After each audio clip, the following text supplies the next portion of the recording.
Hello everyone. Welcome back to Buried Files. Tonight we venture into the frozen wastelands of Alaska with 8 bone-chilling accounts from those who dared to explore the last frontier's most desolate ghost towns. In this episode, we will journey through abandoned mining settlements and forgotten frontier communities with harrowing tales of supernatural encounters adapted from genuine reports submitted by witnesses across the state. Each story has been meticulously compiled from first-hand testimonies of individuals who claim to have experienced the unexplainable. In these isolated settlements, where the boundary between the living and the dead grows dangerously thin. From phantom miners still working their claims to spectral children echoing through empty schoolhouses. These accounts reveal that some places refuse to remain buried in the past. To preserve the safety and privacy of those brave enough to share their experiences, certain names and specific locations have been modified. If you are new here, make sure to subscribe to Buried Files for spine-tingling true horror content that explores the darkest corners of forgotten America. Hit that notification bell so you never miss when we unearth another collection of terrifying tales. Now settle in as we begin our descent into Alaska's most haunted ghost towns. I have been inspecting abandoned mines across Alaska for 6 years now. And in that time, I have seen things that would make most people reconsider their career choices. My name is Jake Morrison, and I work as a mine safety inspector for the state. It is not glamorous work, but someone has to ensure these old shafts do not become death traps for curious explorers or local kids looking for adventure. Most of the time, it is routine inspections, checking for cave-ins, toxic gases, and structural integrity. But what happened at the old Kennicott mine changed everything I thought I knew about my job. It was late October 2023 when I received an urgent call from my supervisor. There had been reports of strange lights and sounds coming from the abandoned Kennicott copper mine, and the local authorities wanted an official inspection before the winter weather made access impossible. Kennicott is one of Alaska's most famous ghost towns, nestled in the Wrangell Mountains about 5 hours northeast of Anchorage. The mine operated from 1911 to 1938, extracting millions of dollars worth of copper ore before the deposits were exhausted and the company pulled out, leaving behind an entire town frozen in time. I had been to Kennicott twice before for routine inspections, always during daylight hours with a full crew. This time was different. The reports were coming in during the night shift hours, specifically between midnight and 3 in the morning, so I would need to conduct a nocturnal investigation to properly assess what people were seeing. My supervisor assigned me a partner, a young geologist named Marcus Chen, fresh out of college and eager to prove himself. Looking back, I wish I had insisted on going alone. We arrived at Kennicott just after 11 at night, driving the last 20 miles on a dirt road that had not seen maintenance since the 1940s. The ghost town sits at the base of massive mountain peaks, and even with a full moon, the shadows cast by those towering ridges made the entire settlement feel like it was drowning in darkness. The main buildings still stand. The massive mill, the general store, the hospital, and rows of worker housing that once sheltered hundreds of miners and their families. During the day, tourists sometimes visit to take photographs and learn about Alaska's mining history. At night, it feels like stepping into another world entirely. We parked near the mill building and began unloading our equipment. Standard safety gear included gas detectors, structural assessment tools, powerful LED floodlights, and emergency communication devices. Marcus was nervous. I could tell by the way he kept checking and rechecking his equipment. He had read the reports about the strange lights and sounds, and his imagination was clearly getting the better of him. I tried to reassure him that we would probably find nothing more than some loose electrical wiring causing intermittent power fluctuations, or maybe animals that had made their way into the buildings. The Kennicott mine consists of multiple levels, with the main entrance leading into a network of tunnels that stretch deep into the mountainside. The original mining operation had been incredibly sophisticated for its time, with electric lighting, ventilation systems, and even a power plant to keep everything running. When the company abandoned the site, they left most of the infrastructure in place. Though decades of Alaska winters had taken their toll on the equipment, we entered through the main shaft at exactly midnight, our headlamps cutting through the absolute darkness that filled the tunnels. The temperature inside was a constant 38 degrees, cold enough to see our breath, but not quite freezing. Our footsteps echoed off the rock walls as we made our way deeper into the mine, following the main corridor toward the areas where the lights had been reported. About 300 yards into the tunnel system, we reached the first checkpoint. This was where the original miners would have gathered for shift changes, a large circular chamber with multiple tunnel entrances branching off in different directions. I was setting up my gas detection equipment when Marcus grabbed my arm. "Do you hear that?" he whispered, his voice barely audible over the sound of our own breathing. I stopped what I was doing and listened carefully. At first, there was nothing but the typical sounds you would expect in an abandoned mine. Water dripping somewhere in the distance, the occasional groan of settling timber supports, and the whistle of air moving through the ventilation shafts. But then I heard it too. A rhythmic clanging sound, metal on metal, coming from somewhere deeper in the mine. Probably just thermal expansion, I told Marcus, though I was not entirely convinced myself. Metal contracts and expands with temperature changes. These old support beams have been doing it for decades. But the sound was too regular, too purposeful to be random thermal movement. It had a pattern to it, like someone hammering or operating machinery. We decided to investigate, following the sound deeper into the mine complex. The clanging led us down a side tunnel I had never explored during my previous inspections. This passage was narrower than the main corridors, with rough-hewn walls that showed the marks of hand tools rather than modern excavation equipment. The original miners must have dug this section manually, probably chasing a particularly rich vein of copper ore. Our headlamps revealed support timbers that looked ancient and potentially unstable, but my structural readings showed they were still sound. As we moved deeper into the tunnel, the clanging sound grew louder and more distinct. It was definitely metallic, and it was definitely rhythmic. But there was something else underneath it now. Voices. Human voices. Speaking in low tones that I could not quite make out. Marcus heard them too, because he stopped walking and turned to look at me with wide eyes. "There is someone else down here," he said, stating the obvious. My first thought was that we had stumbled across trespassers, maybe urban explorers or treasure hunters looking for artifacts to steal. It would not be the first time someone had broken into an abandoned mine site. But as we got closer to the source of the sounds, I realized something was wrong. The voices were not speaking English or any language I could identify. They had an odd, hollow quality to them, like they were coming from very far away or through some kind of audio distortion.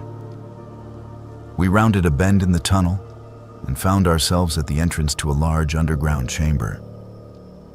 This was clearly one of the original mining areas, with overhead tracks still in place for the ore cars and evidence of extensive excavation work. But what stopped us in our tracks was what we saw inside the chamber.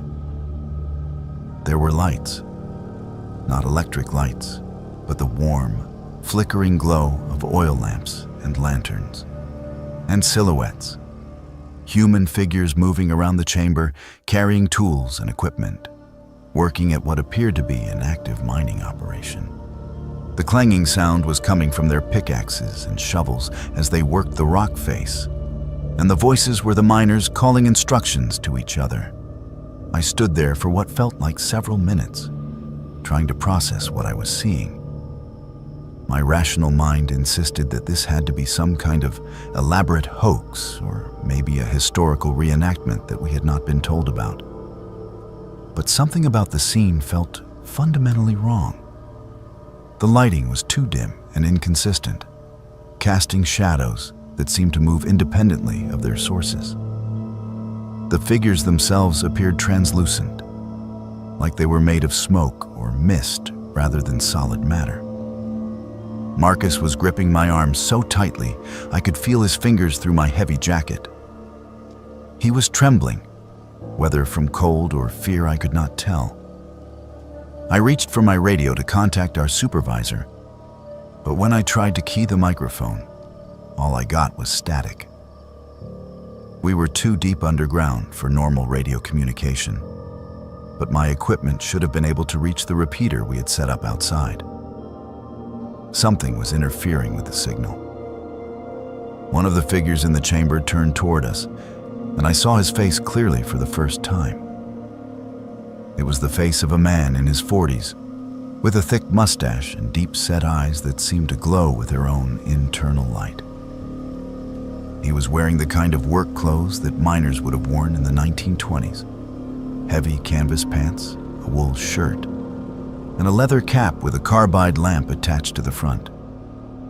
But the most disturbing thing about him was that I could see through him.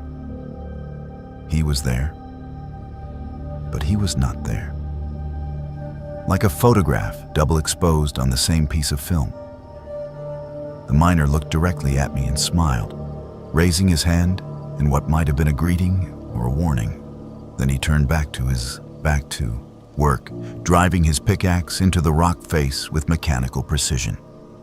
The other figures continued their activities as if we were not there at all, loading ore into cars, reinforcing tunnel supports, and calling out to each other in that strange, echoing language. I do not know how long we stood there watching this impossible scene. It could have been minutes or hours. Time seemed to move differently in that chamber, like we had stepped outside the normal flow of reality. But eventually, Marcus tugged on my sleeve and pointed toward the tunnel entrance.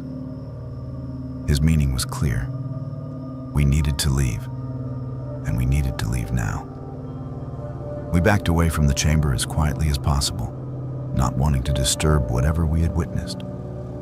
Once we were around the bend and out of sight of the mining operation, we moved as quickly as we could through the tunnels toward the surface.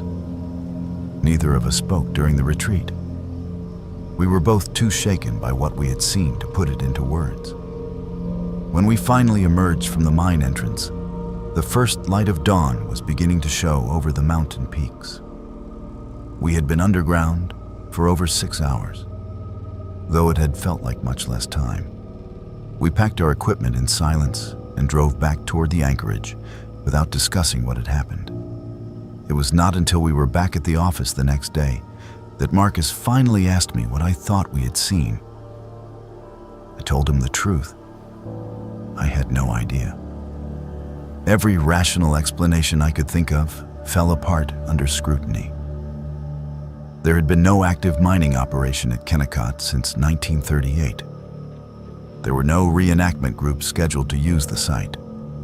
The figures we had seen were translucent and spoke in a language that did not match any of the ethnic groups that had worked the mine during its operational years.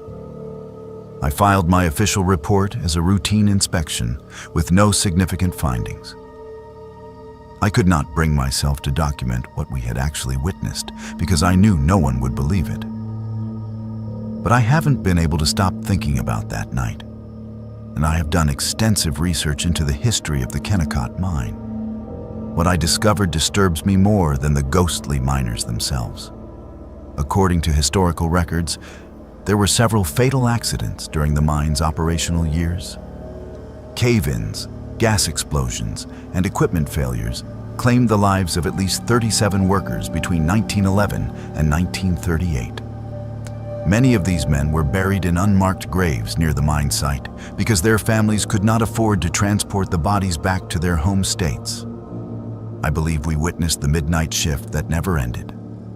Miners who died in those tunnels and continue their work in death as they did in life.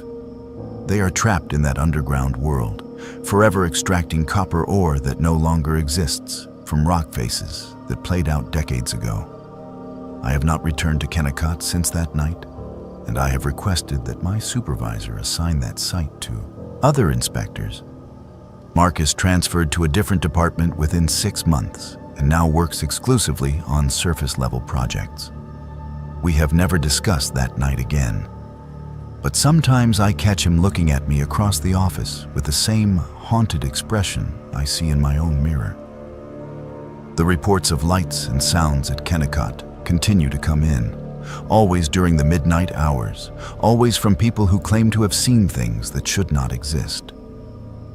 I know now that they are telling the truth, and I know that somewhere deep in those mountain tunnels, the midnight shift continues its eternal work.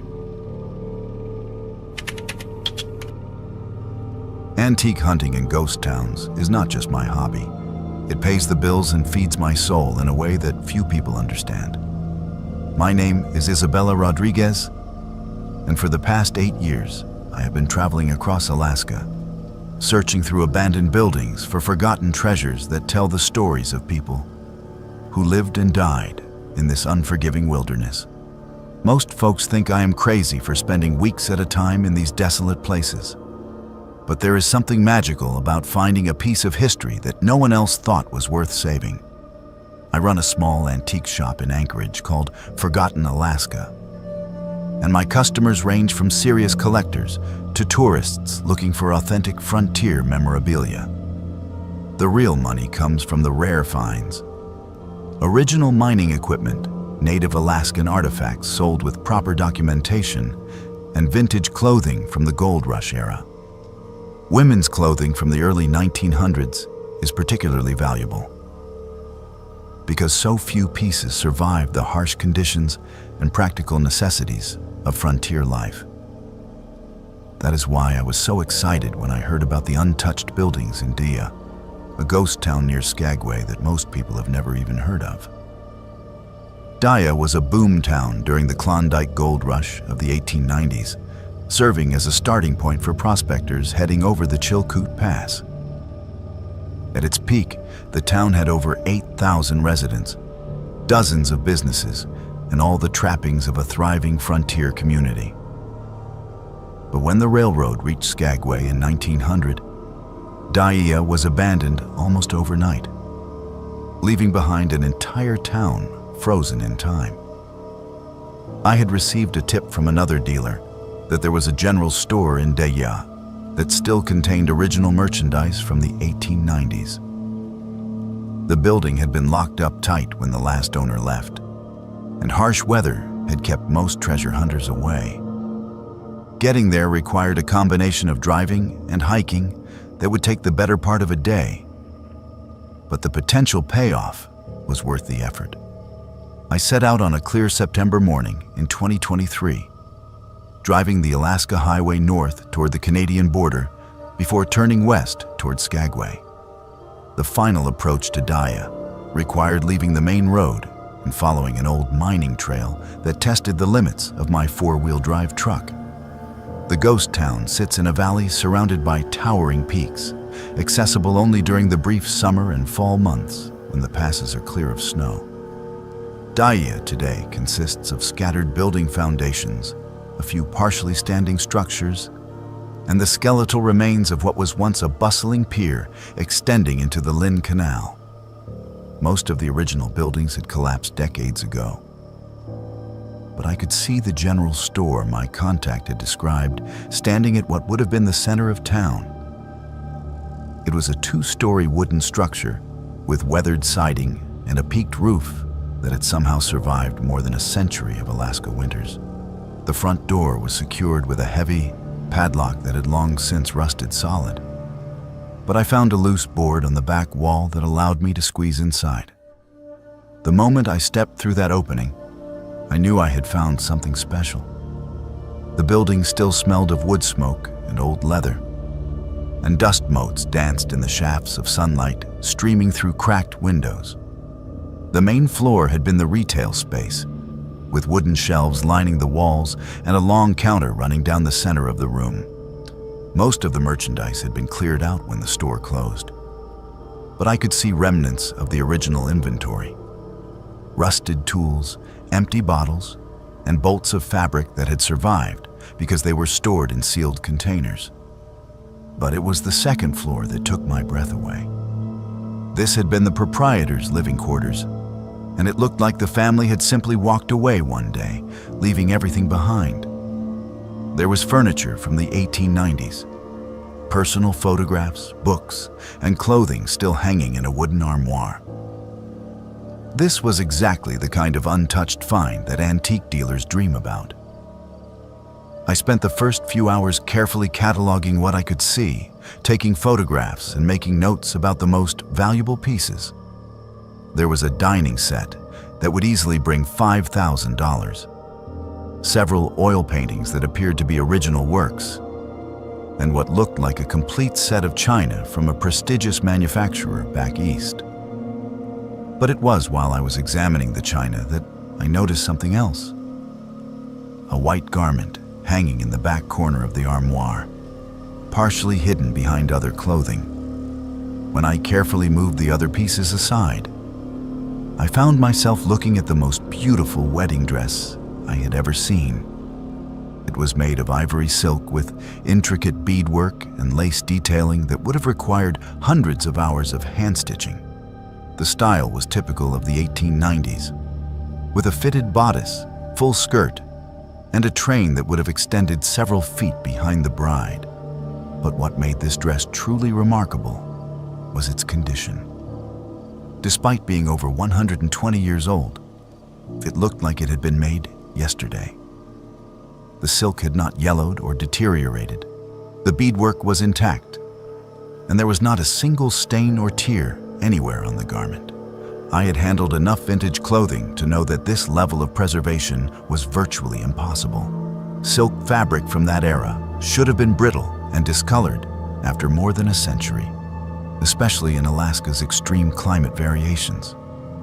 Yet this dress looked ready to be worn to a wedding tomorrow. As I lifted the dress from the armoire to examine it more closely, I noticed something else unusual. Despite the size of the garment, it seemed to weigh almost nothing, as if it were made of air rather than fabric. And when I held it up to the window to look at the beadwork, I could have sworn I saw the dress move slightly, as if there were a gentle breeze in the room, though all the windows were closed and there was no air circulation. I decided to take the dress back to Anchorage for proper evaluation and potential sale. A wedding dress from the Klondike era in this condition would be worth at least $20,000 to the right collector. I carefully wrapped it in acid-free tissue paper and placed it in a specialized garment box designed for transporting vintage clothing. The drive back to Anchorage was uneventful, but I found myself thinking about the dress throughout the journey. There was something about finding it that felt different from my other discoveries. Usually when I find a valuable antique, I feel a sense of satisfaction and excitement about the potential profit. With this dress, I felt something else.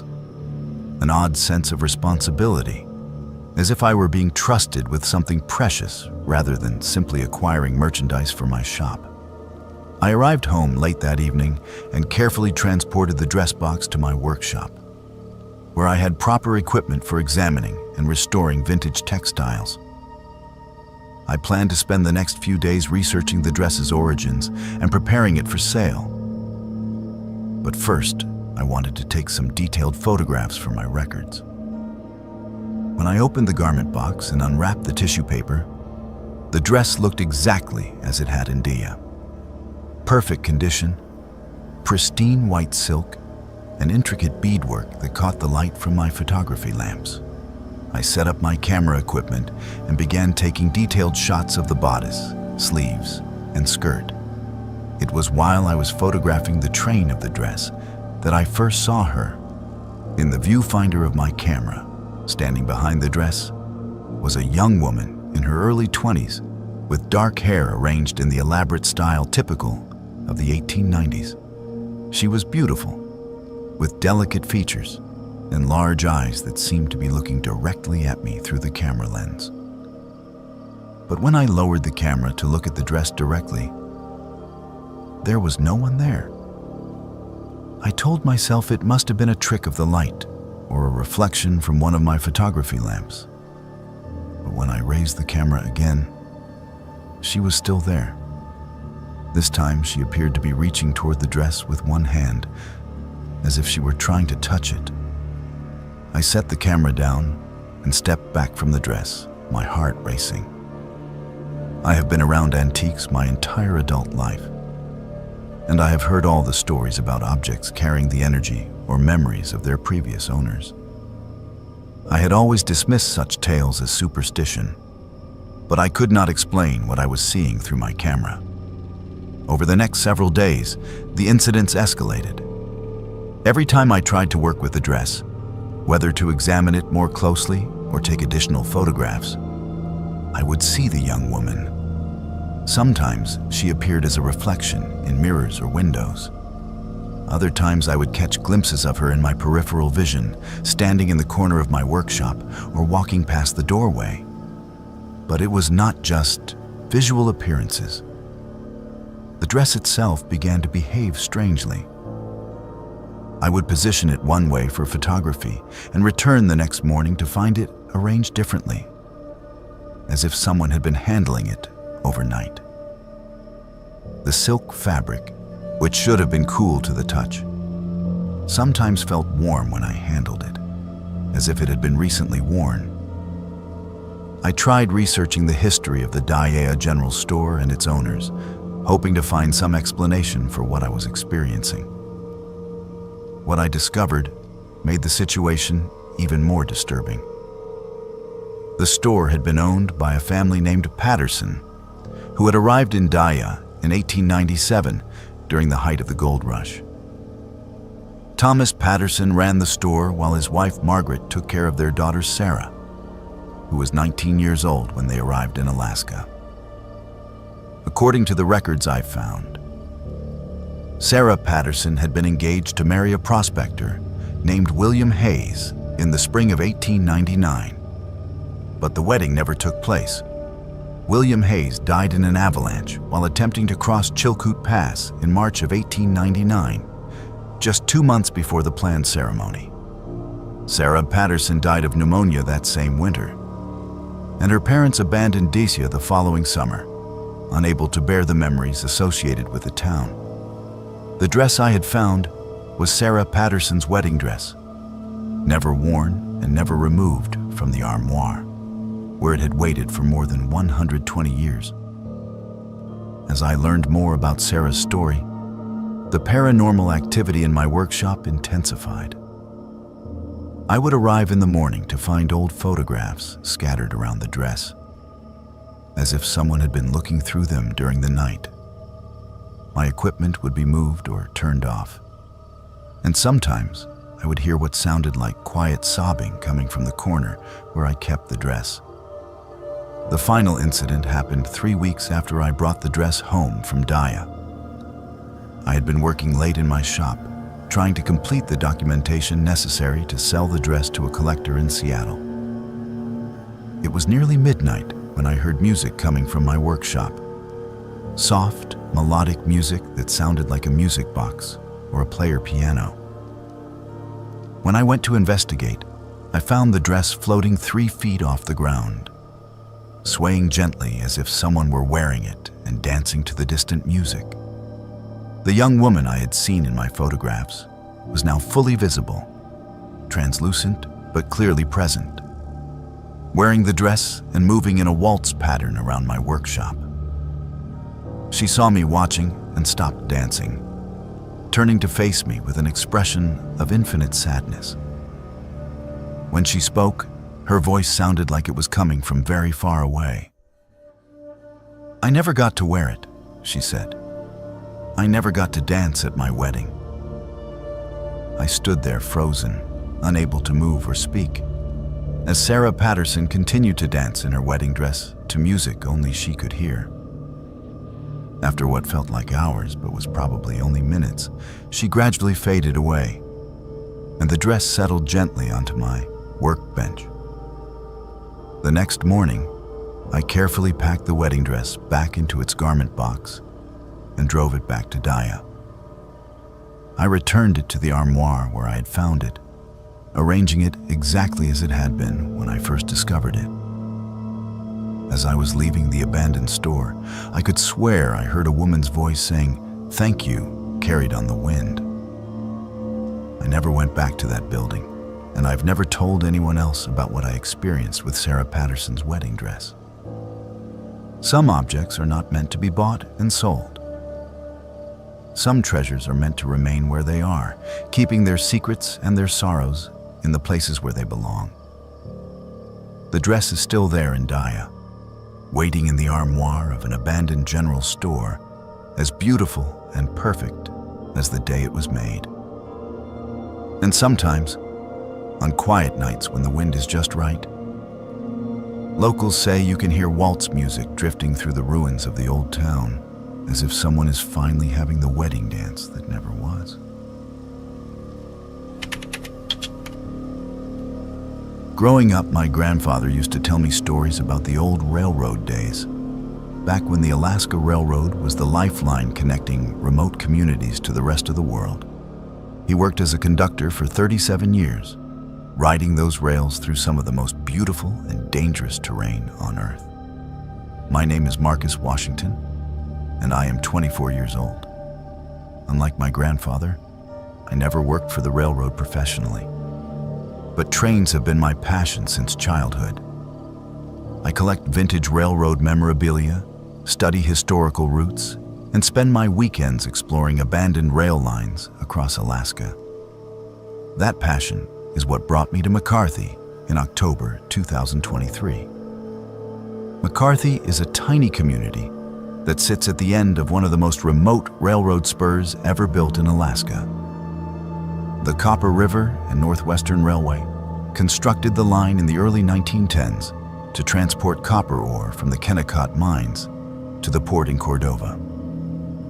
When the mines closed in 1938, the railroad was abandoned, leaving behind nearly 200 miles of track, bridges, and tunnel infrastructure that slowly disappeared back into the wilderness. Most of the original rail line has been reclaimed by nature or dismantled for scrap metal. But some sections near McCarthy still show evidence of the engineering marvel that once carried millions of tons of ore through seemingly impossible mountain terrain. I had been planning this trip for months, hoping to photograph the remaining trestles and document what was left of the roadbed before winter made access impossible. I arrived in McCarthy on a gray Thursday afternoon, driving the notoriously difficult McCarthy Road that follows roughly the same route the railroad once took. The road is 60 miles of potholes, washouts, and single-lane bridges that test both your vehicle and your nerve. McCarthy itself has maybe 25 year-round residents, most of whom make their living from the handful of tourists who visit during the summer months. I had arranged to stay at a small bed and breakfast run by an elderly woman named Rose Delano, whose family had lived in the area since the railroad days. Rose was in her 70s, with silver hair and the kind of weathered hands that come from decades of Alaska living. She seemed pleased to have a guest interested in local railroad history. And over dinner that first night, she shared stories about the old days when the train would arrive twice a week, carrying supplies, mail, and passengers. My father worked for the railroad, she told me as we sat in her kitchen drinking coffee. He was a section foreman, responsible for maintaining about 10 miles of track through some of the worst country you can imagine. He used to say that railroad was built more on determination than engineering sense. Rose warned me about exploring the old rail line alone, especially during the short October days when darkness came early and weather could change without warning. But she also understood the fascination with railroad history and agreed to let me borrow an old trail map that showed where the most accessible sections of track remained. The next morning, I set out with my camera equipment, hiking boots, and enough supplies for a full day of exploration. The section I planned to document was about 3 miles from town, where the railroad had crossed a deep gorge on a timber trestle bridge.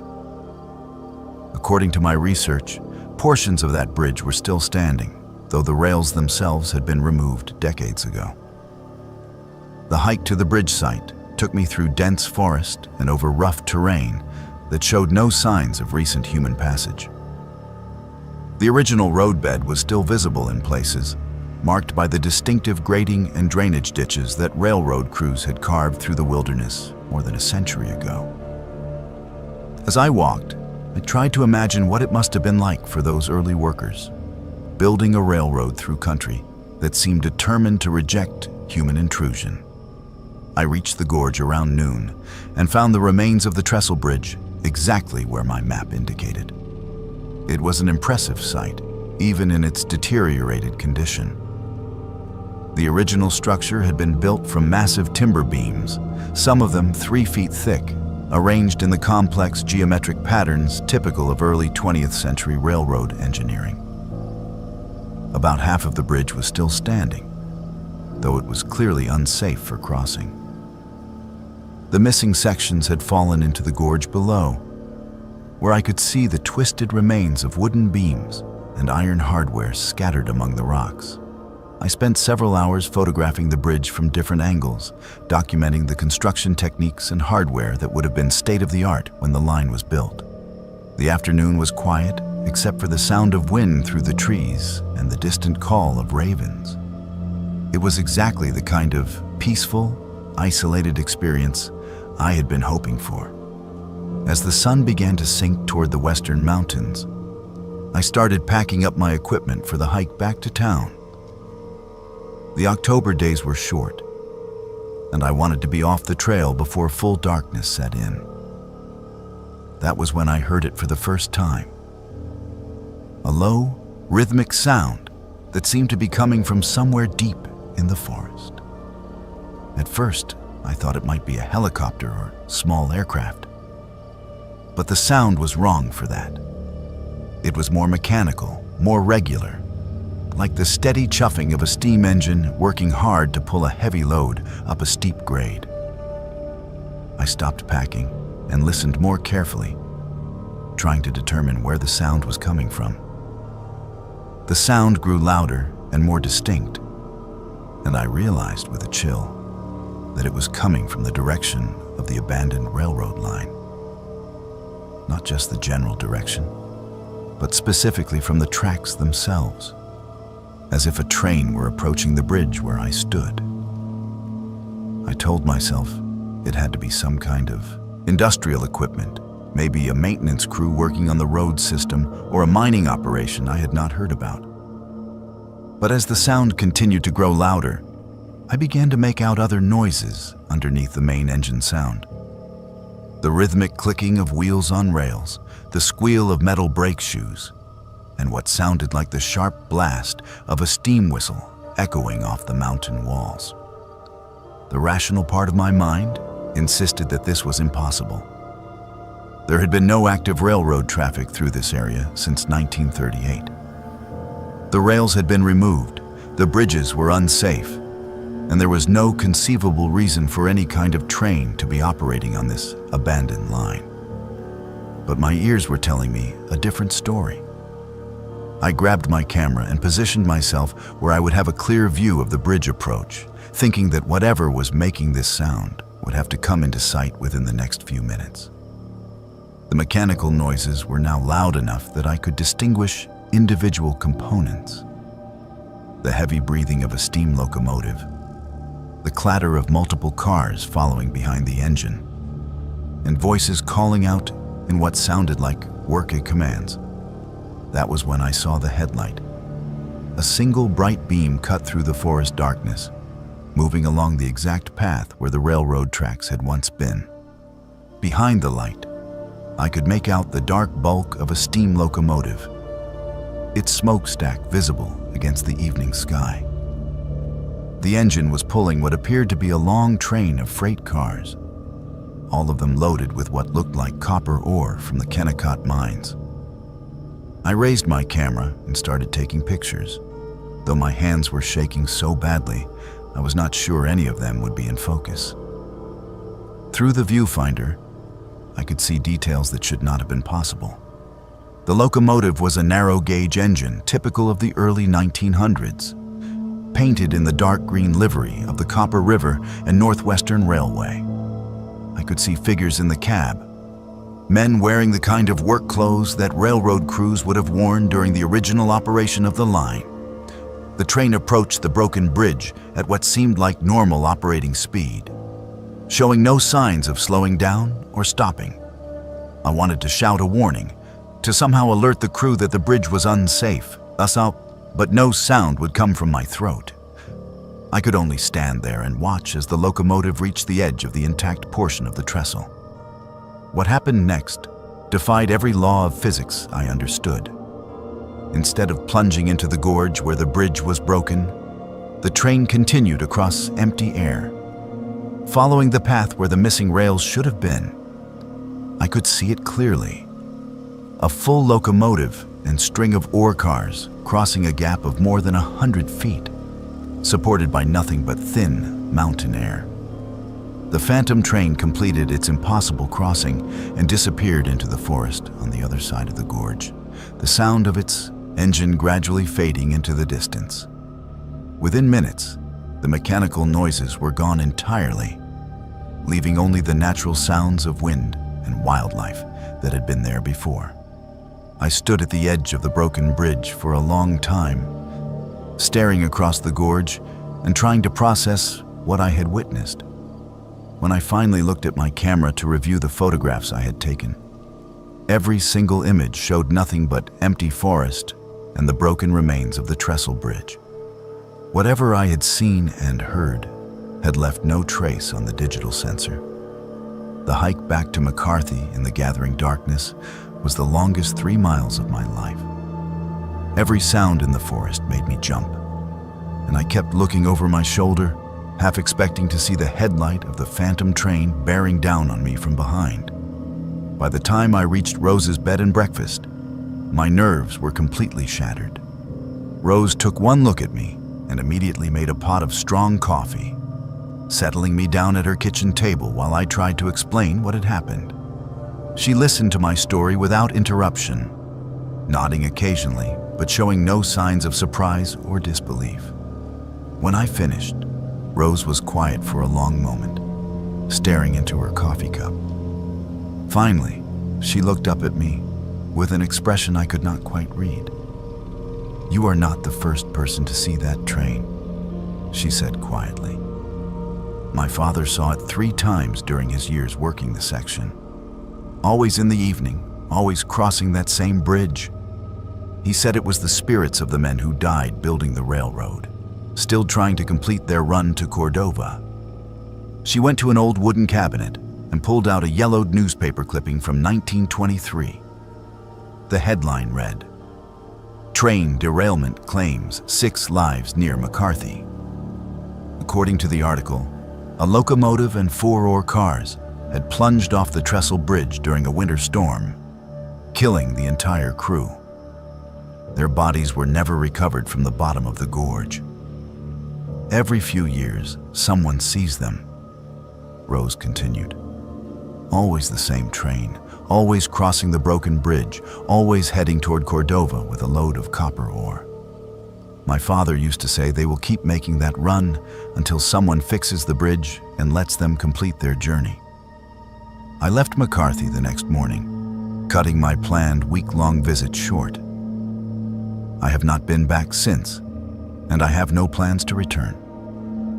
Sometimes, late at night when I hear the distant whistle of a modern freight train, I think about those phantom railroad men, forever trapped on their endless run through the Alaska wilderness.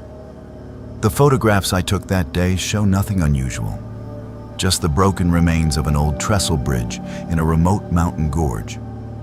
But I know what I saw, and I know what I heard.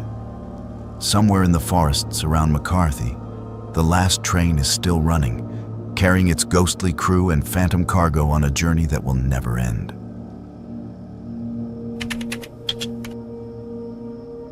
As a substitute teacher, I have worked in some pretty remote places across Alaska, but nothing prepared me for what I experienced in the abandoned schoolhouse at Chitina. My name is Emma Thompson, and I am 26 years old. For the past 4 years, I have been traveling between small communities throughout the state, filling in wherever certified teachers are needed. The work is challenging but rewarding, especially when you get to see children in isolated areas receive the education they deserve. Most of the communities I visit are still active, with functioning schools and eager students. But occasionally, I encounter places where the schools have been abandoned for decades, victims of economic decline or population shifts that left entire towns empty. Chitina falls into this category.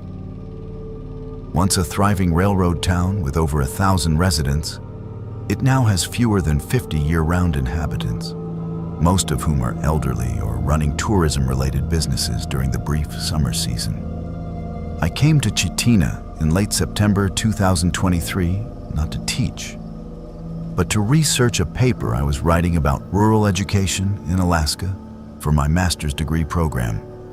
The town's old schoolhouse, built in 1915, was supposed to be an excellent example of early 20th century frontier architecture adapted for educational purposes. I had received permission from the town council to photograph and document the building, with the understanding that I would share my research with the local historical society. The schoolhouse sits on a small hill overlooking what remains of Chitina's main street. It is a 2-story wooden structure with tall windows designed to maximize natural light during Alaska's dark winter months. The building served the community from 1915 until 1987, when declining enrollment forced the consolidation of classes with a school in nearby Glen Allen. Since then, it had been locked up and largely forgotten, slowly deteriorating in the harsh climate. I arrived in Chitina on a gray afternoon that threatened rain, driving the 70-mile gravel road from the Richardson Highway. The town felt almost deserted, with most of the buildings showing signs of abandonment or minimal maintenance. The few residents I encountered were friendly, but seemed surprised that anyone would be interested in the old schoolhouse. The building's caretaker was a man named Robert Steinberg, who had been a student there in the 1960s and later served on the school board when it closed. He was in his 70s, with thick gray hair and the kind of calloused hands that spoke of a lifetime of manual labor. Robert seemed genuinely pleased that someone wanted to document the school's history, and he spent nearly an hour telling me stories about teachers and students from decades past. "That place has a lot of memories," he said as he handed me the keys to the front door. "Some good, some not so good. The winters were hard on everyone, especially the children who had to walk miles to get to school. We lost a few students over the years to accidents and illness, but the school kept going until there just weren't enough kids left to justify keeping it open. Robert warned me that the building's electrical system had been disconnected years ago, so I would need to bring my own lighting equipment. He also mentioned that some of the floorboards on the second floor were potentially unsafe, advising me to stay on the main floor if possible. With those cautions in mind, I thanked him for his time and headed up the hill to begin my documentation work. The front door of the schoolhouse opened with a loud creak that echoed through the empty building. Inside, the air was thick with dust and the musty smell of old wood and paper that had been sitting undisturbed for decades. The main floor consisted of 2 large classrooms, a small office that had served as the principal's workspace, and a narrow hallway that connected to the staircase leading to the 2nd floor. Both classrooms retained much of their original equipment. Wooden desks arranged in rows, a large blackboard at the front of each room, and educational posters that had faded with age but were still partially readable. In one classroom, I found a globe that must have dated to the 1950s, showing countries and borders that no longer existed. The other room had a piano in the corner, its keys yellowed with age and several strings broken. I spent the first few hours taking photographs and making detailed notes about the architectural features and educational equipment. The building was a remarkable time capsule, preserving not just the physical structure, but also the atmosphere of a frontier school where children had learned to read and write in one of America's most challenging environments. As the afternoon wore on, I decided to explore the 2nd floor despite Robert's warnings about the floorboards. I tested each step carefully as I climbed the narrow staircase and found that while some boards were soft with age, the structure seemed fundamentally sound. The 2nd floor had originally been designed as an auditorium and assembly space, with a small stage at one end and rows of wooden benches facing toward it. It was while I was photographing the stage area that I first heard the school bell. The sound was unmistakable, the deep bronze tone of a large school bell ringing in the measured pattern that would have called students to class or dismissed them for recess. But according to Robert, the bell had been removed from the building years ago and donated to a museum in Anchorage. I looked around for any obvious source of the sound, but the bell tower I could see from outside was clearly empty. I told myself it must have been some kind of acoustic phenomenon, maybe wind blowing through the empty bell tower in a way that created sound. But as I continued working, the bell rang again, this time in a different pattern. 3 short rings, followed by 2 long ones. That was the traditional signal for the end of the school day, a pattern that would have been used thousands of times during the building's 72 years of operation. The 3rd time I heard the bell, it was accompanied by other sounds. The scraping of chairs against wooden floors, the rustle of papers being gathered, and what sounded like children's voices talking excitedly as they prepared to leave for the day.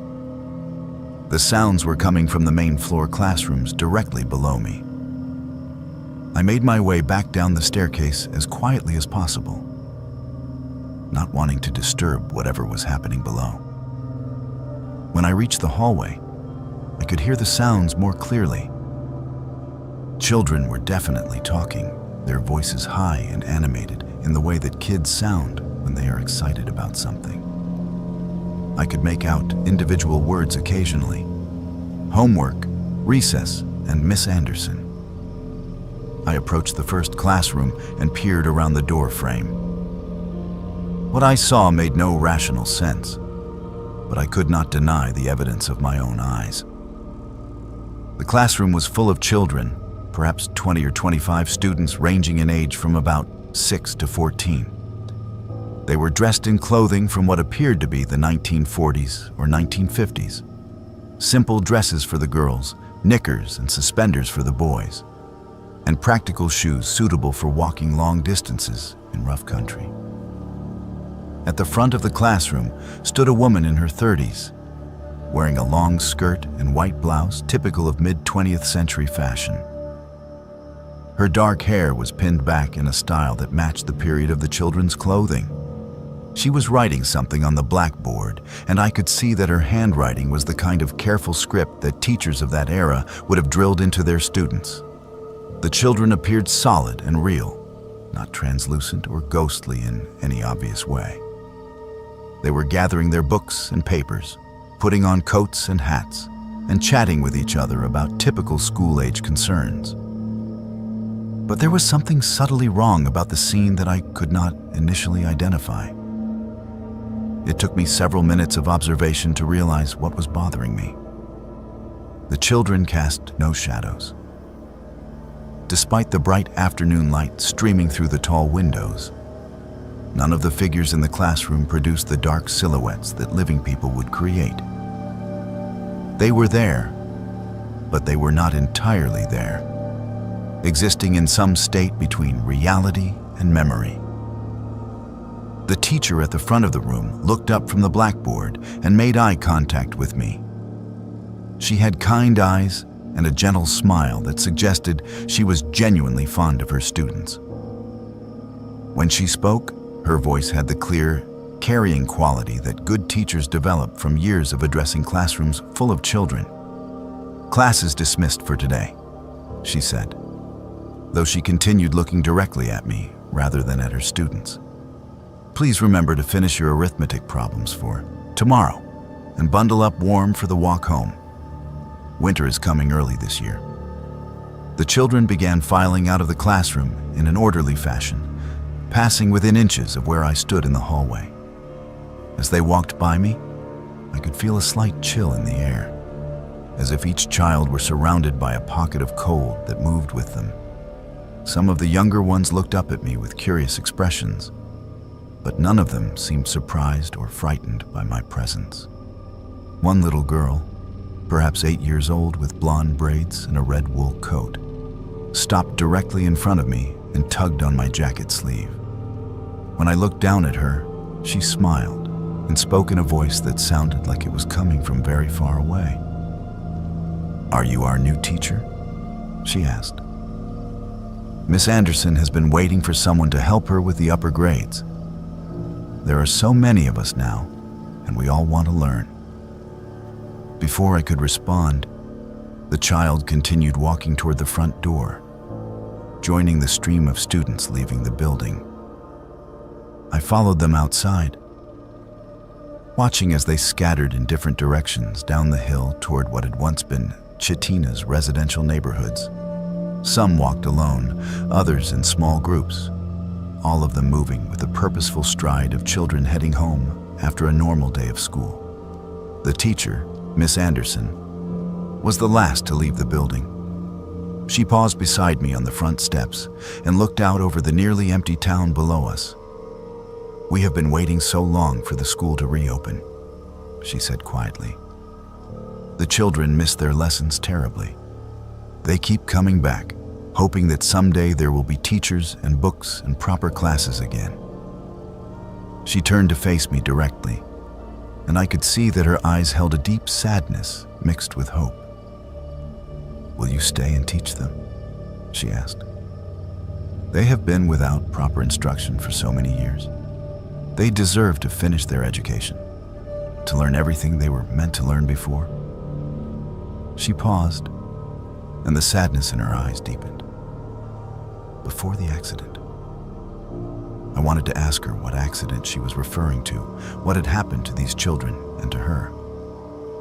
But before I could form the words, she smiled one more time and walked down the hill in the same direction her students had gone. I watched until she disappeared around a corner, leaving me alone in front of the abandoned schoolhouse. When I returned the keys to Robert Steinberg that evening, I asked him about Miss Anderson and whether there had been any accidents involving the school during its years of operation. His expression grew somber, and he invited me inside his house for coffee and a conversation I would never forget.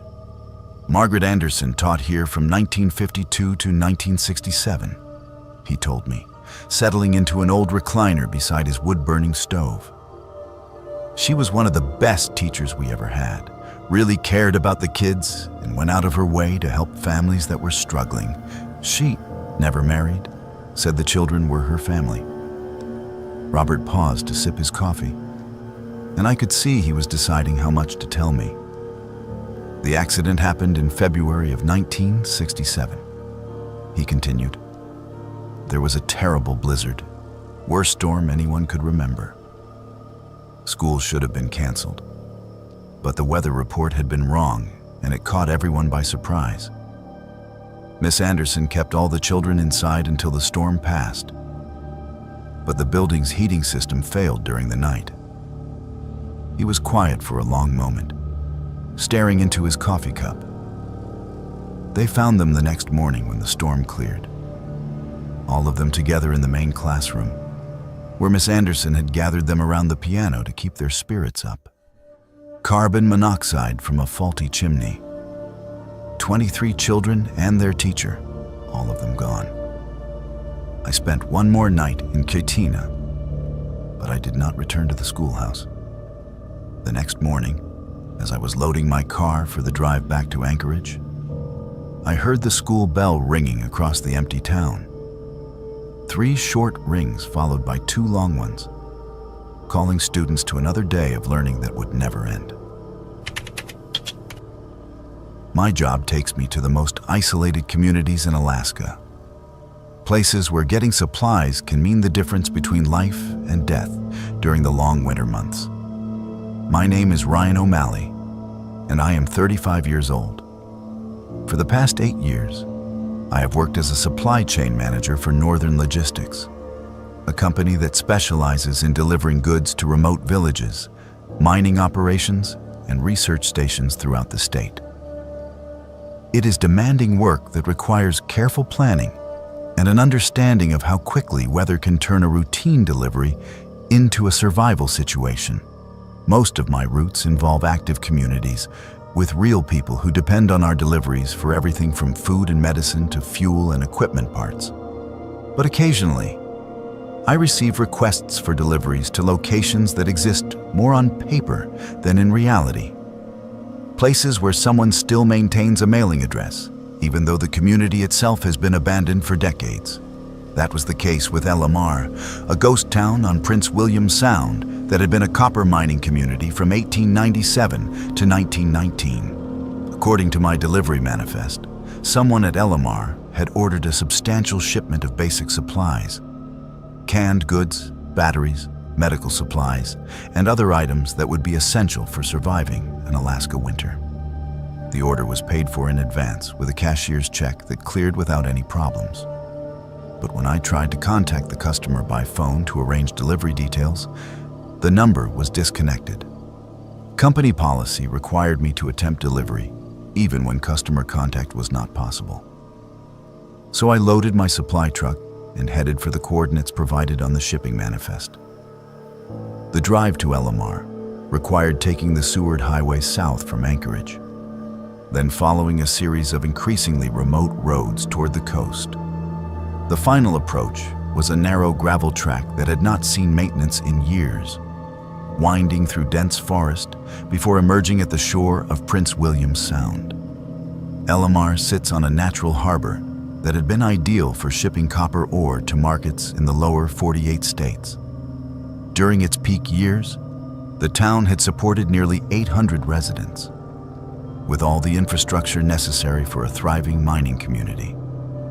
Houses, businesses, a school, and most importantly, for my purposes, a company store that had served as the commercial center of the settlement. When I arrived in late October 2023, Elamar consisted of scattered building foundations, a few partially standing structures, and the skeletal remains of mining equipment that had been too expensive to remove when the copper ran out. Most of the original buildings had collapsed or been dismantled for salvage materials, but I could see one structure that appeared to be in relatively good condition. A 2-story wooden building with weathered siding and a hand-painted sign that read, Elamar Company Store. According to the shipping address on my manifest, this was where I needed to deliver the supplies I was carrying. The building looked abandoned, like everything else in the ghost town. But my instructions were clear, and I had learned not to question the eccentricities of Alaska residents who chose to live in remote locations. I parked my truck in front of the store and began unloading boxes of supplies onto a hand truck. The front door of the building was closed, but not locked, opening with a loud creak when I pushed against it. Inside, I found myself in what appeared to be a perfectly preserved general store from the early 1900s. complete with wooden shelves, glass-fronted display cases, and a long counter with an old-fashioned cash register. The store still contained merchandise, though everything was covered with decades of dust and showed signs of age and neglect.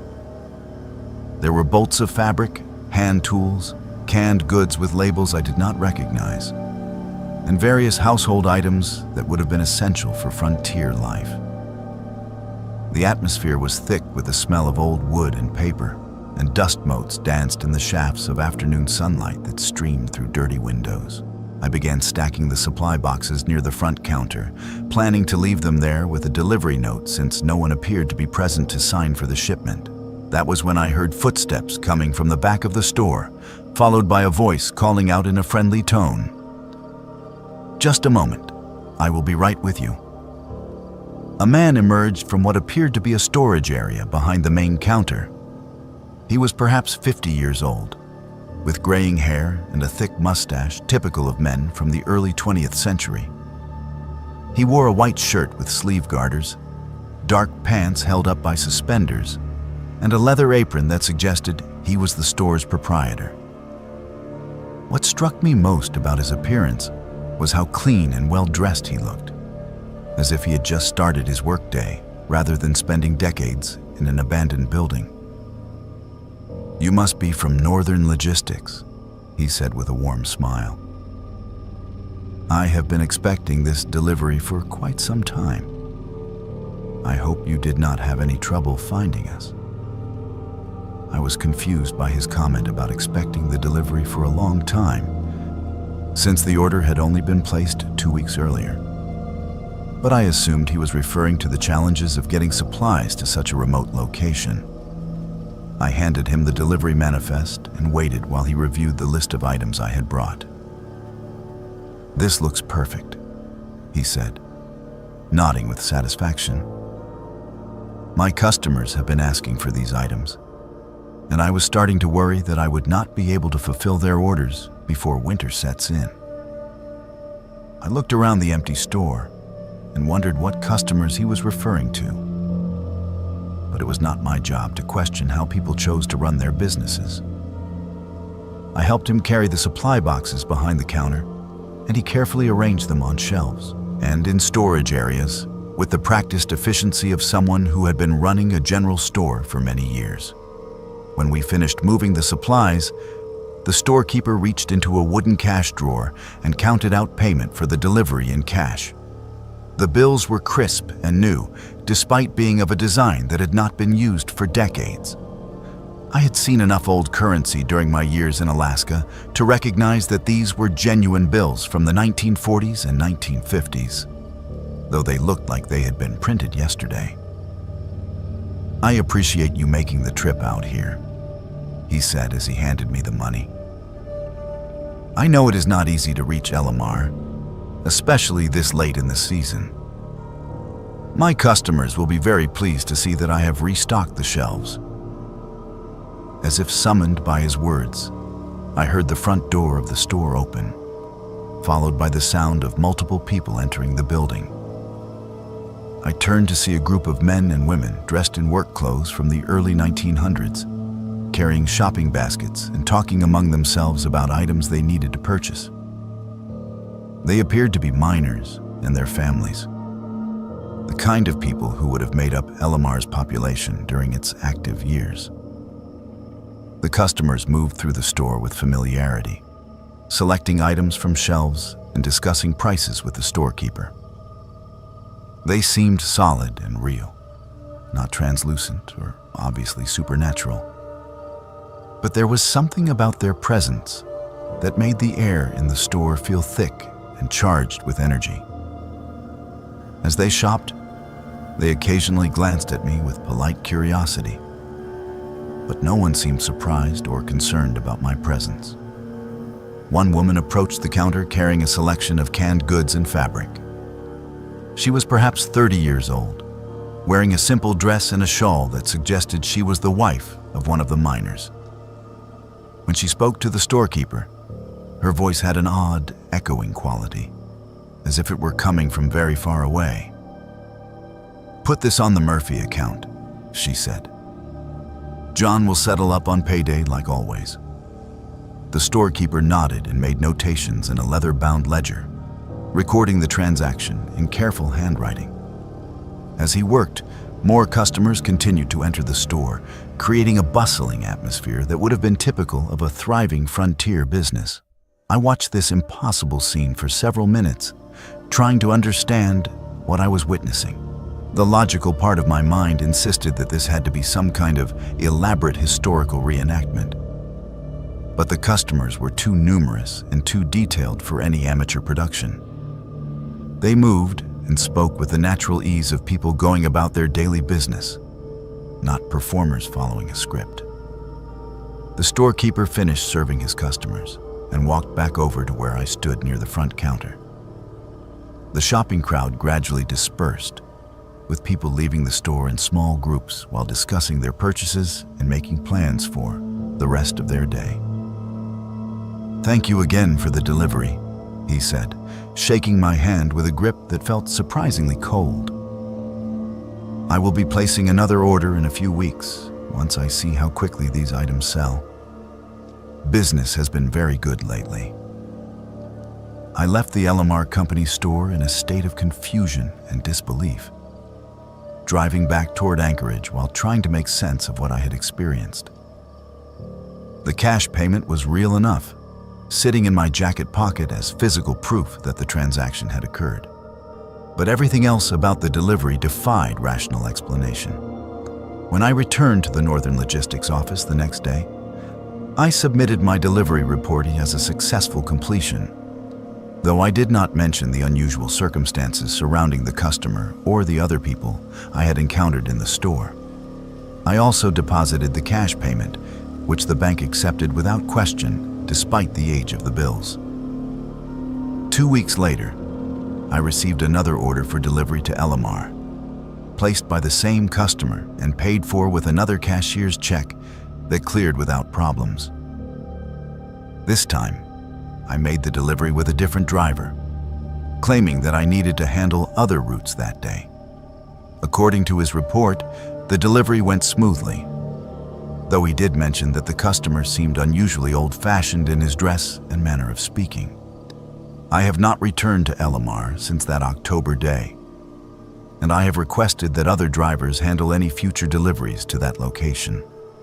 But I still think about the company store and wonder whether it continues to serve customers who have been shopping there for more than a century, conducting business transactions that somehow span the gap between the living world and whatever exists beyond it. I specialize in photographing abandoned places across the last frontier, documenting the remnants of Alaska's boom and bust cycles before they disappear entirely into the wilderness. My name is Zoe Kim, and I am 29 years old. For the past 6 years, I've been working as a documentary photographer, focusing on historical sites that tell the story of human ambition and failure in one of the world's most unforgiving environments.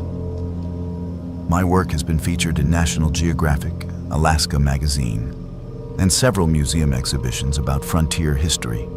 Photography in abandoned locations requires more than just technical skill with a camera.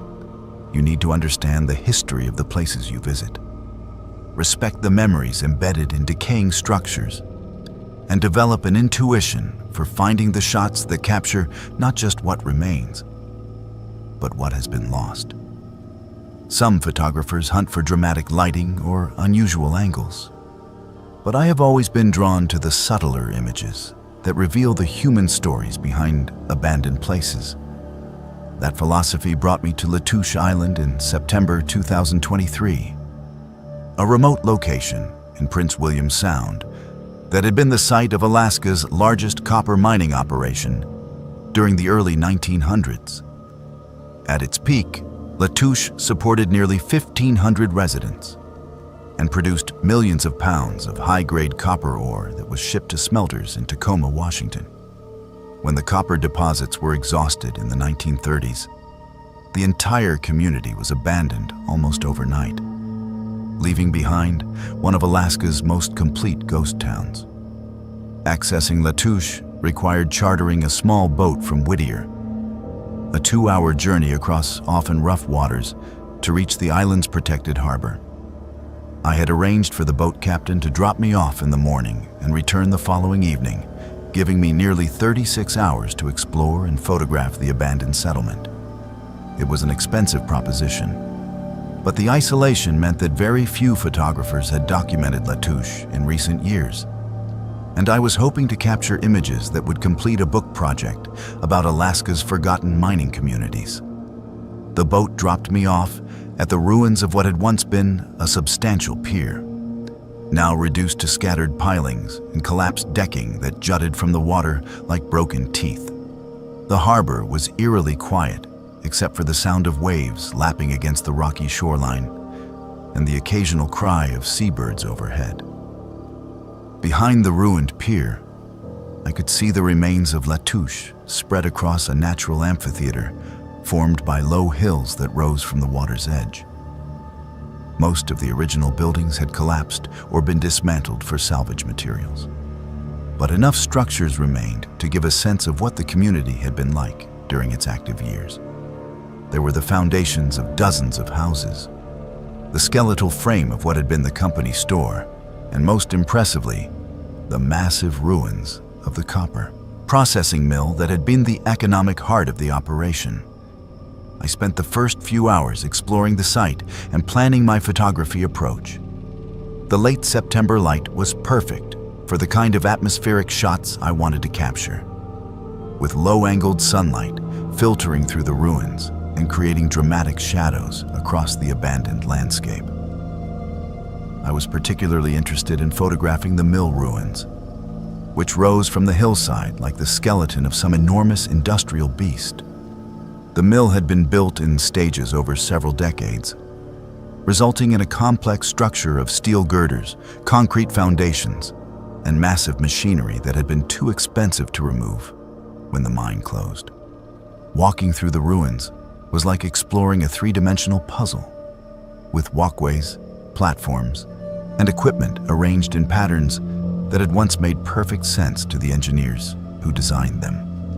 I was setting up for a shot of the mill's main processing floor when I first noticed something unusual in my camera's viewfinder. Through the lens, I could see what appeared to be a human figure standing among the machinery, partially obscured by shadows and twisted metal. When I lowered the camera to look directly at the area, there was no one there. I assumed it must have been a trick of the light, or perhaps a piece of equipment that had looked human-shaped when viewed from a certain angle. But when I raised the camera again, the figure was still visible through the viewfinder, and this time I could see more details. It appeared to be a man wearing work clothes typical of the early 1900s, heavy canvas pants, a wool shirt, and a leather cap with a miner's lamp attached to the front. I took several photographs of the area, thinking that even if the figure was some kind of optical illusion, it might create an interesting artistic effect in the final images. But each time I looked through the viewfinder, I could see the worker clearly, while direct observation revealed only empty ruins and abandoned machinery. As I continued photographing the mill complex, I began seeing more figures through my camera lens. They appeared to be miners and mill workers going about their daily tasks, operating equipment, carrying tools, and moving through the ruins with the purposeful efficiency of people who knew their jobs well. Some were more distinct than others, but all of them shared the same translucent quality that made them visible only through the camera's viewfinder. By late afternoon, I had documented at least 20 different figures working throughout the mill ruins. Some appeared to be alone, focused on specific tasks, while others worked in small groups that seemed to be coordinating their activities. What struck me most about these phantom workers was how natural and unstaged their movements appeared. They were not performing for my camera or trying to communicate with me. They were simply continuing the work they had done in life, unaware that the mill had been abandoned for nearly 90 years. The most compelling figure I encountered was a woman who appeared to be in her 30s, wearing a long skirt and white blouse that suggested she worked in an office rather than on the processing floor.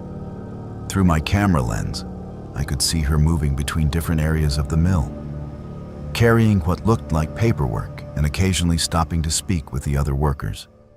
She had an air of authority that suggested she might have been a supervisor or administrator.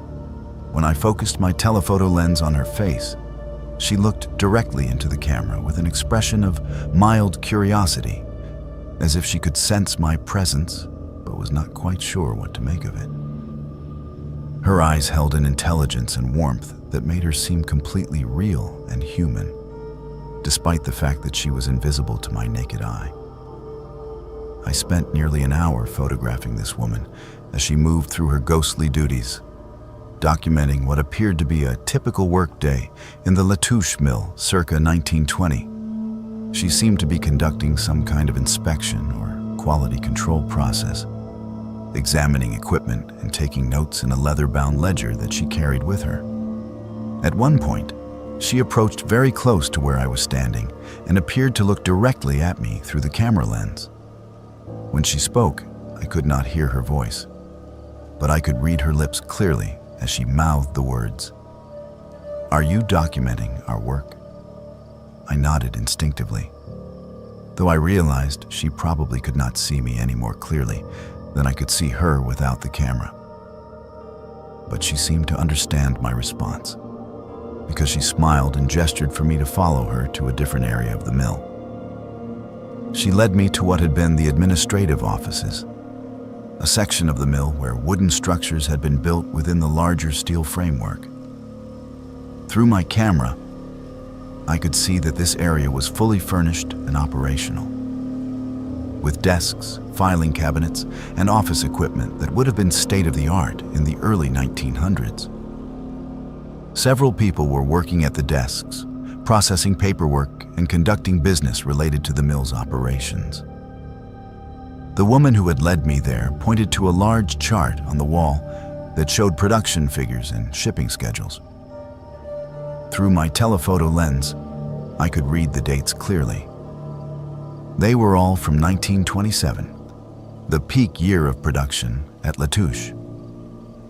She seemed to want me to understand that I was witnessing the mill during its most successful period, when the copper ore was flowing freely and the community was thriving. As the sun began to set, casting long shadows across the ruins, the phantom workers gradually became more difficult to see, even through my camera lens. The figures grew fainter and more translucent, until they were little more than suggestions of movement in the gathering darkness. By full dark, they had disappeared entirely, leaving me alone among the silent ruins. I spent the night camped near the harbor, and the next morning I continued photographing other areas of the abandoned settlement. But the phantom workers had vanished with the daylight, and my camera showed only empty buildings and rusted equipment. When I returned to Anchorage and developed the digital images from Latouche, I expected to find that the figures I had seen through my viewfinder would not appear in the final photographs. But to my amazement, they were all there. Dozens of ghostly workers captured in various poses and activities throughout the mill complex. The images were subtle and could easily be dismissed as photographic artifacts or processing errors. But I knew what I had witnessed. The most remarkable photograph was the one I had taken of the administrative offices. In the final image, I could see the woman who had led me there sitting at her desk, apparently working on paperwork related to the mill's operations. But more importantly, I could see the production chart on the wall behind her, with all the dates and figures clearly readable.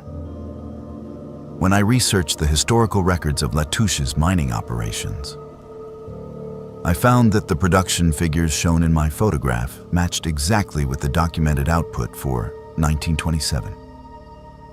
There was no way I could have known these specific numbers before taking the pictures. and the level of detail visible in the Phantom Office was far beyond anything that could have been fabricated or imagined. I have included several of the Latouche photographs in museum exhibitions, though I never mention the supernatural circumstances under which they were taken. Viewers sometimes comment on the atmospheric quality of the images or ask about my digital manipulation techniques, not realizing that they are looking at genuine documentary photographs of people who died nearly a century ago. The experience at Latouche changed my approach to photographing abandoned places. I now understand that my camera can capture more than just physical ruins. It can document the memories and energies that linger in places where human dreams were built and ultimately abandoned. Some locations retain the imprints of the people who lived and worked there. And under the right circumstances, those imprints can be photographed and preserved. I have returned to Latouche twice since that first visit, but I have never again seen the phantom workers through my camera lens. Perhaps they only appear to photographers who approach their former workplace with the right combination of respect and curiosity. Or perhaps that single day in September 2023 was a unique moment when the barriers between past and present became temporarily transparent, allowing me to document a day in the life of a community that officially ceased to exist in 1930. The photographs remain as proof of what I witnessed, tangible evidence that some places never truly become abandoned as long as the memories of human activity continue to echo through their empty spaces. Someone has to look after these forgotten places to ensure that history does not simply vanish into the wilderness without leaving any trace of the dreams and struggles that once filled these empty buildings. My name is Samuel Blackwood, and I am 42 years old. For the past 15 years, I have worked as a historical preservationist for the Alaska Heritage Foundation, maintaining and protecting abandoned settlements that have significant cultural or historical value. It is solitary work that requires spending weeks or months alone in remote locations, but I have never minded the isolation. These ghost towns have stories to tell, and I consider myself their guardian and interpreter. The town of Iditarod holds a special place in Alaska's history as the original terminus of the famous dog sled trail that bears its name. Founded in 1910 during a gold rush that brought thousands of prospectors to the remote interior, Iditarod grew quickly into a substantial community with hotels, saloons, stores, and all the infrastructure necessary to support a thriving mining district. At its peak, nearly 10,000 people called Iditarod home, making it one of Alaska's largest settlements outside of the major coastal cities. But like so many boom towns, Iditarod's prosperity was built on a finite resource. When the easily accessible gold deposits were exhausted by the early 1920s, the population began to decline rapidly. The final blow came in 1929, when a devastating fire destroyed most of the town's commercial district. Rather than rebuild, most residents simply abandoned their homes and businesses, leaving Iditarod to slowly decay in the harsh interior climate.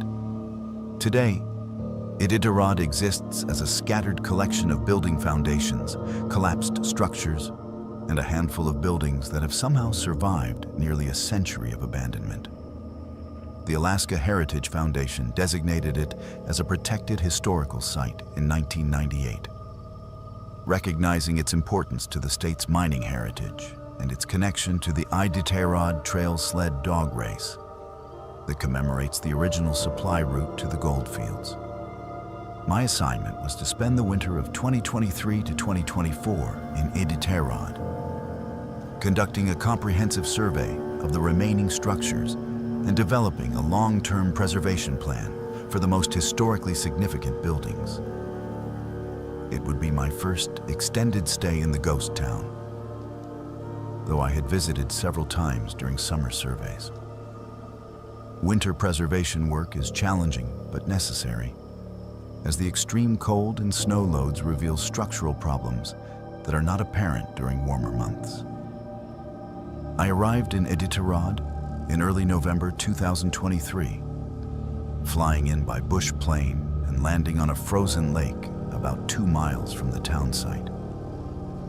My supplies included everything necessary for a 4-month solo stay: a portable generator, heating fuel, preserved food, communication equipment, and specialized tools for documenting and stabilizing historical structures. I had also brought extensive research materials about Iditarod's history, hoping to correlate my physical findings with historical records and photographs. My base camp was established in one of the few buildings still substantial enough to provide adequate shelter. A 2-story structure that had originally served as a boarding house for miners. The building required significant temporary repairs to make it habitable, including patching holes in the roof and installing a wood-burning stove for heat, but it provided the secure workspace I needed for the extended project. The first few weeks passed uneventfully as I settled into the routine of winter preservation work. Days were short during the Alaska winter, providing only a few hours of usable daylight for outdoor surveys. But the long evenings gave me time to organize my findings and cross-reference them with historical documents. The isolation was complete, but not unpleasant. I had always found solace in the silence of abandoned places. It was during my 3rd week in Iditarod that I first noticed signs of other human presence in the ghost town. I began finding footprints in the snow around the buildings I was surveying. Fresh tracks that appeared overnight and followed no logical pattern. The prints were made by boots typical of early 20th century workwear, with distinctive heel and sole patterns that matched footwear from the town's active period. At first, I assumed the tracks were being made by other researchers, or perhaps local residents who had legitimate reasons for visiting the historical site. But when I attempted to follow the trails, they invariably led to areas where continuing would be impossible. The middle of collapsed buildings, the edges of deep ravines, or simply dead ends, where the tracks stopped abruptly without any sign of the person turning around or leaving by another route. More disturbing was the discovery that the footprints appeared to be made by multiple individuals moving through the ghost town simultaneously. I could identify at least 6 different boot patterns, suggesting a group of people who were conducting their own survey or exploration of the site. But despite setting up motion-activated cameras and maintaining careful watch during the brief daylight hours, I never saw any living person in Iditarod other than myself. The footprints were accompanied by other signs of activity that could not be easily explained. I would arrive at buildings in the morning to find doors that had been securely closed the previous evening standing wide open, with no evidence of forced entry or structural failure. Tools and equipment that I had carefully organized would be rearranged in different patterns, always in ways that suggested someone had been using them for construction or repair work. Most unsettling of all were the sounds that began occurring during the long winter nights. I would hear hammering, sawing, and the creaking of timber that suggested active construction work somewhere in the town. The sounds were too regular and purposeful to be caused by wind or settling structures, and they always seemed to come from areas where I knew no substantial buildings remained standing. One particularly clear night in December, I decided to investigate the source of these construction sounds directly. Armed with a powerful flashlight and wearing my heaviest winter gear, I left my boarding house shelter and followed the sounds toward what had been Iditarod's main commercial district. The temperature was nearly 40 degrees below zero, cold enough to make extended outdoor activity dangerous. But I was determined to solve the mystery of who or what was working in the ghost town after dark. The sounds led me to the foundation of what historical records indicated had been the town's largest hotel, a 3-story structure that had burned in the 1929 fire. Nothing remained above ground level except scattered stones and twisted metal fixtures. But the sounds of construction work were clearly coming from this location. When I approached the foundation and shined my flashlight into the excavated area, I saw something that challenged every assumption I had about the nature of historical preservation work. The hotel was being rebuilt, not by living people using modern construction techniques, but by translucent figures wearing the work clothes and using the hand tools typical of early 20th century construction crews. I could see at least a dozen men working with purposeful efficiency to reconstruct the hotel's timber frame, raising walls and installing roof beams with the practiced coordination of experienced builders. The Phantom construction crew appeared solid enough to handle heavy timber and operate hand tools, but I could see through them to the frozen ground beneath their feet. They worked without speaking, communicating through gestures and expressions that suggested they had performed these same tasks countless times before.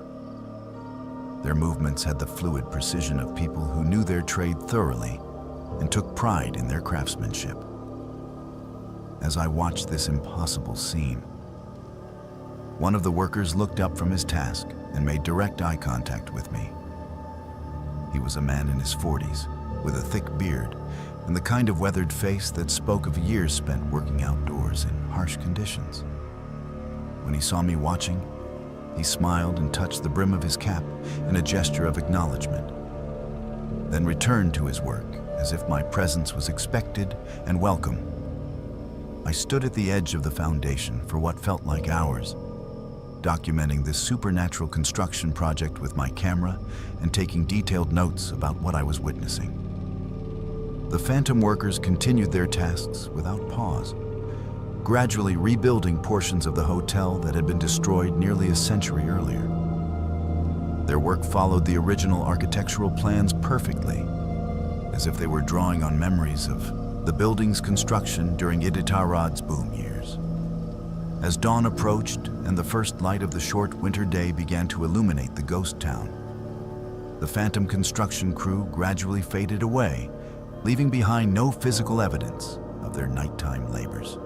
The hotel foundation remained as empty and ruined as it had been when I first arrived in Iditarod, but the experience had fundamentally changed my understanding of what historical preservation means in a place like this. I realized that I was not alone in Iditarod, and that my role as caretaker was being shared with the spirits of people who had built this community and were unwilling to let it disappear completely from the world. Over the remaining months of my winter assignment, I continued to witness the Phantom construction crews working throughout the ghost town. Different groups appeared to be responsible for different buildings. Each crew focused on reconstructing the structures they had originally built during Iditarod's active years. They worked only at night and only during the coldest months, as if the extreme conditions somehow made it easier for them to manifest in the physical world. I began to understand that these spirits were not haunting Iditarod in the traditional sense of being trapped or tormented by their past. Instead, they were continuing the work they had done in life, maintaining and rebuilding their community with the same dedication they had shown as living people. They were the original preservationists, refusing to allow their town to fade into complete oblivion. My final report to the Alaska Heritage Foundation focused on the conventional aspects of structural assessment and preservation recommendations, but I included a separate confidential addendum documenting the supernatural construction activities I had witnessed. I recommended that Iditarod be maintained as a protected site, not just for its historical significance, but as recognition that some places retain the active presence of the people who created them. The Foundation accepted my preservation recommendations and has continued to support minimal maintenance work at Iditarod, though they have never commented officially on my supernatural observations. But I know that other caretakers who have spent extended time at the site have reported similar experiences. And there is an unspoken understanding among historical preservationists that some locations require protection, not just of their physical remains, but of the memories and spirits that continue to inhabit them. I have returned to Iditarod several times since that winter assignment, always during the coldest months when the phantom construction crews are most active. They have come to accept my presence as part of their ongoing work, occasionally acknowledging me with nods or gestures, but never interfering with my preservation activities. We are partners in the same mission, ensuring that Iditarod and its stories survive for future generations to discover and appreciate. The ghost town continues to decay slowly under the assault of weather and time, but it will never be truly abandoned as long as its original builders continue their eternal construction project, rebuilding their community one ghostly timber at a time.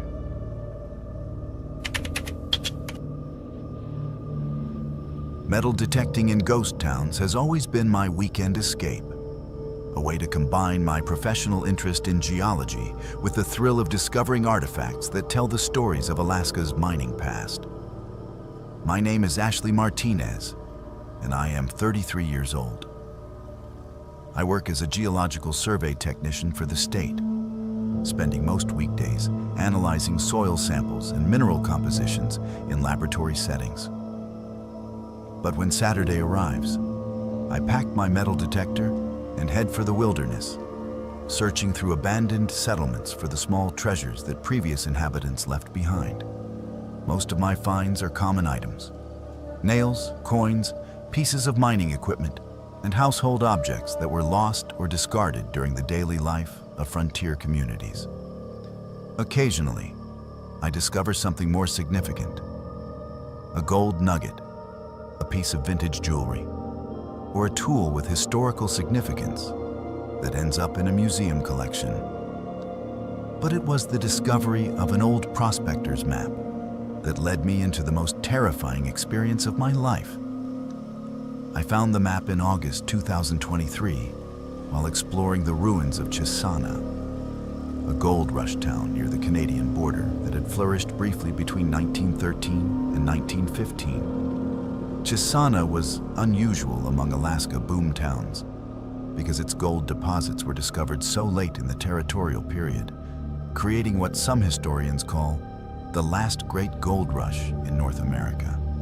At its peak, Chisana supported nearly 5,000 residents, making it temporarily one of Alaska's largest communities. Like most boom towns, Chisana's prosperity was short-lived. The easily accessible gold was quickly exhausted, and by 1916 the population had dwindled to fewer than 100 people. Today, Chisana exists as a collection of collapsed cabins and scattered debris in a remote valley, accessible only by small aircraft or extremely challenging overland travel. The map was hidden inside a rusted coffee tin that I discovered buried beneath the floorboards of what had been a miner's cabin. The tin also contained a few gold coins, some personal letters, and a collection of assaying tools that suggested the cabin's owner had been involved in evaluating ore samples for other prospectors. But it was the hand-drawn map that captured my attention immediately. The map showed the Chisana area in remarkable detail, with topographical features, creek locations, and elevation markers drawn with the precision of a professional surveyor. But more importantly, it was covered with notations indicating potential gold deposits, including several areas marked with symbols that clearly indicated significant discoveries. The map was signed and dated Samuel Kowalski, September 1914. I had studied enough Alaska mining history to know that 1914 was the peak year of gold production in the Chisana district. If this map was genuine, it represented a first-hand account of gold discoveries made during the height of the rush. Even if the marked locations had been exhausted decades ago, the map would have significant historical value as a primary source document about early 20th century prospecting techniques. But what made the map truly intriguing were the notations written in red ink around one particular creek drainage. Unlike the other markings, which were clearly related to gold deposits, these red annotations included warnings: "Do not dig here after dark," "strange sounds from underground," and most ominously, Johnson and Miller disappeared October 15th. Avoid this area. My scientific training made me skeptical of supernatural explanations for mining accidents. But I was curious enough about the geological features of the marked area to plan a follow-up expedition. The drainage indicated on the map was about 5 miles from the main Chisana town site, accessible by a challenging hike through rough terrain, but potentially rich in both historical artifacts and mineral samples.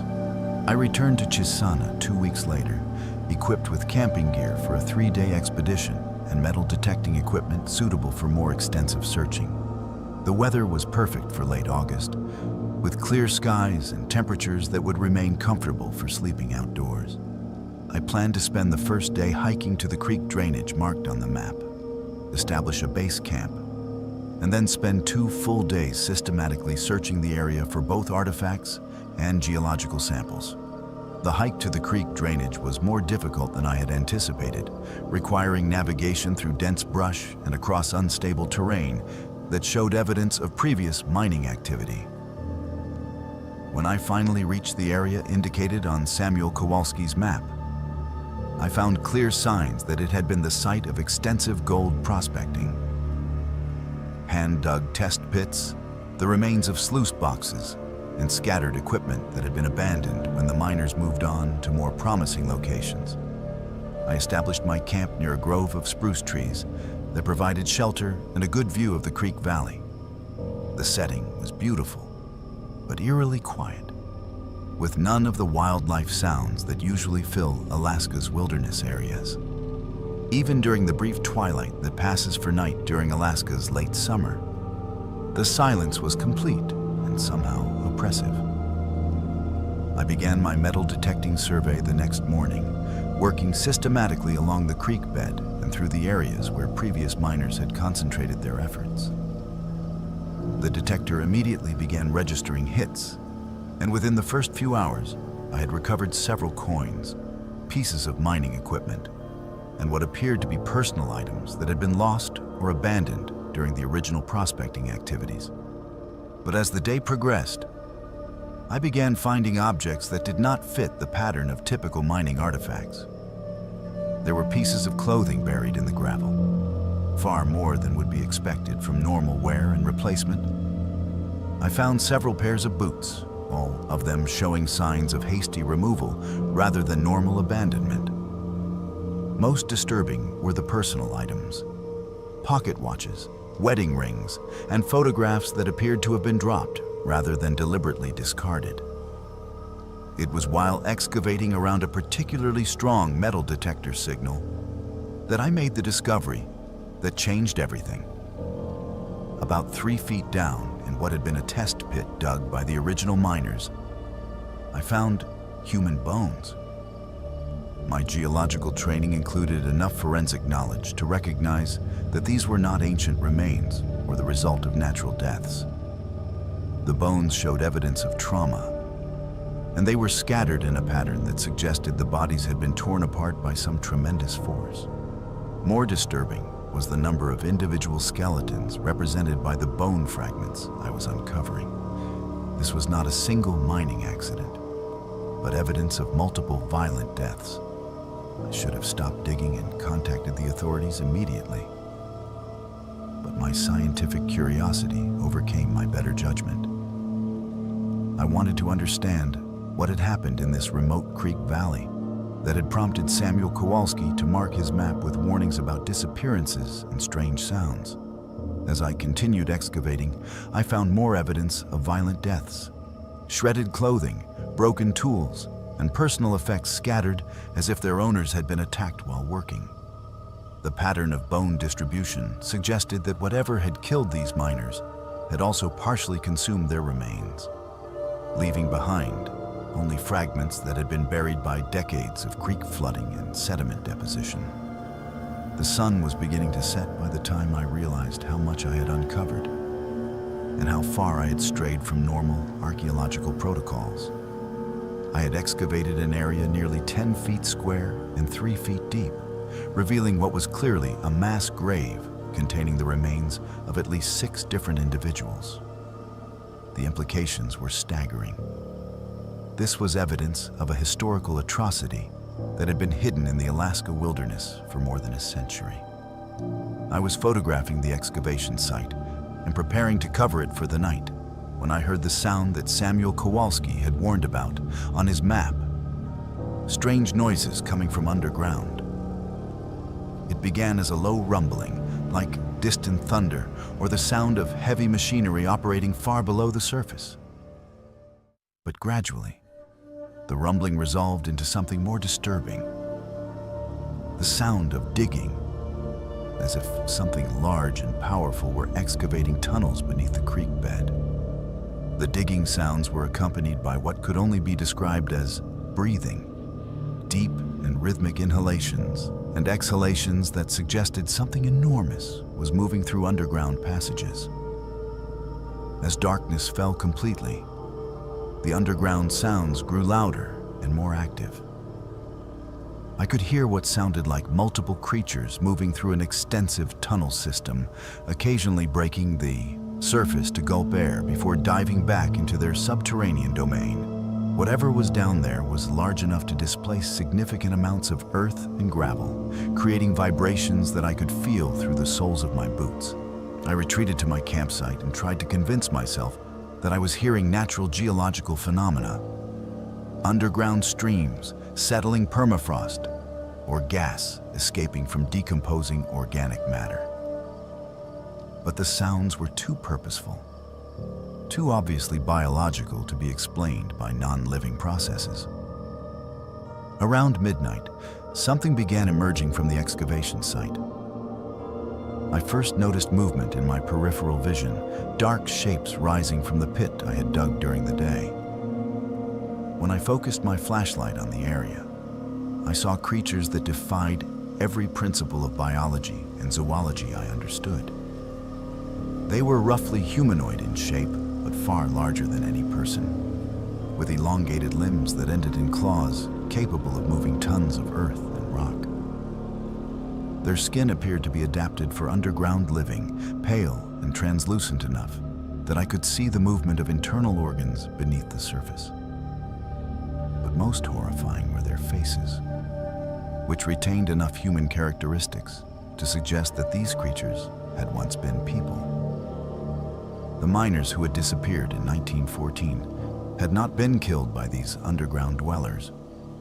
They had been transformed into them, changed by some process that preserved their essential humanity while adapting them for a subterranean existence. The creatures showed no immediate hostility toward me, but they were clearly reclaiming the excavation site I had disturbed. Using their massive claws, they began refilling the pit with remarkable speed and efficiency, carefully reburying the bone fragments and artifacts I had uncovered. They worked with the coordinated purpose of people who understood the importance of keeping their secrets hidden. One of the creatures paused in its work and looked directly at me across the campsite. In its face, I could see traces of what had once been human intelligence and emotion. When it spoke, its voice was distorted by physical changes, but still recognizably that of a person who had once lived and worked above ground.